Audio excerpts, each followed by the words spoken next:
Seduction, in its most dangerous form, is the process by which the material world hijacks the human mind, paralyzing our capacity for independent action. The Bhagavad Gita provides a technical manual for identifying this psychological hijacking, mapping the exact vulnerabilities that allow external pressures to seize control of our internal state. The text opens with Chapter 1, Arjuna Vishada Yoga, or the Yoga of Dejection. Here, a seasoned warrior named Arjuna collapses in his chariot, physically overwhelmed by moral ambiguity and existential dread.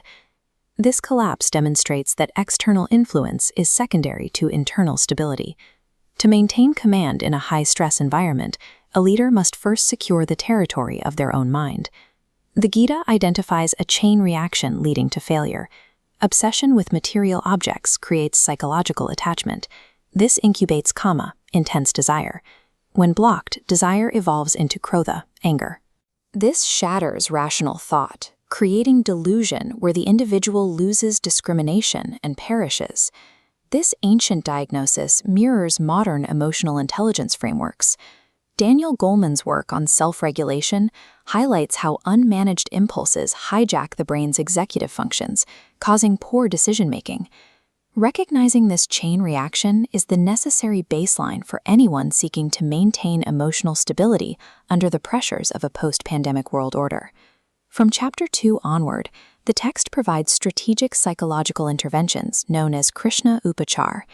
These teachings are designed to rebuild the shattered mind. The central principle is karma yoga, the discipline of taking committed, precise action while remaining detached from the results. This removes the anxiety of failure by shifting focus entirely to the quality of the effort. This creates emotional stability, built on 4 distinct pillars. The first 2 require the sublimation of biological senses and regulation of desires. The final 2 involve managing anger and mastering the mind. When these 4 steps lock into place, the psychological foundation is secure. This state of detachment allows a leader to operate with a calm mind, rather than from a place of chaos. It provides a defensive posture that remains resilient against external stressors and manipulation. Chapters 13 through 17 introduce the gunas, the 3 modes of nature that secretly drive all human behavior and cognitive processes. Sattva is the mode of goodness, characterized by clarity, peace, and wisdom. It is the drive toward well-being and moral action. Rajas is the mode of passion, fueling endless ambition. It produces high-energy effort but results in intense friction and eventual burnout. Tamas is the mode of ignorance, manifesting as laziness and psychological darkness. It acts as a heavy weight, preventing growth and movement. Goleman's social competencies, empathy, and social skills rely on identifying these modes in others.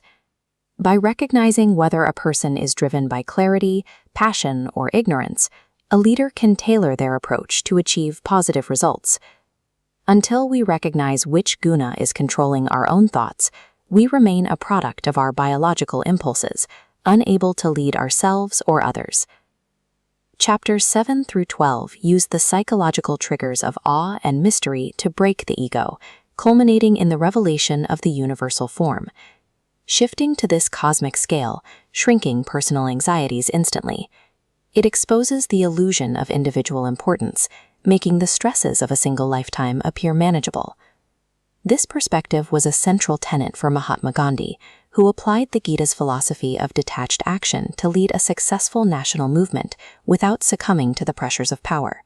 Embracing this macro perspective destroys the desperate need to control every outcome, which in turn provides the psychological foundation for unshakable influence. The journey concludes in Chapter 18, Moksha Sannyasa Yoga, where the architecture of self-mastery is fully integrated. Verse 18.66, the Charama Shloka, provides the final instruction to abandon all varieties of earthly duties and take refuge in a higher divine order.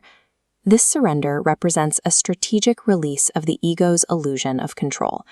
By admitting the limits of personal power, the seeker finds the strength to act without the paralyzing weight of expectation. The pursuit of power over others is an exhausting loop.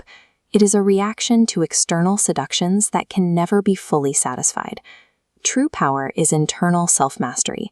By letting go of ego, we are protected from the world's pressures.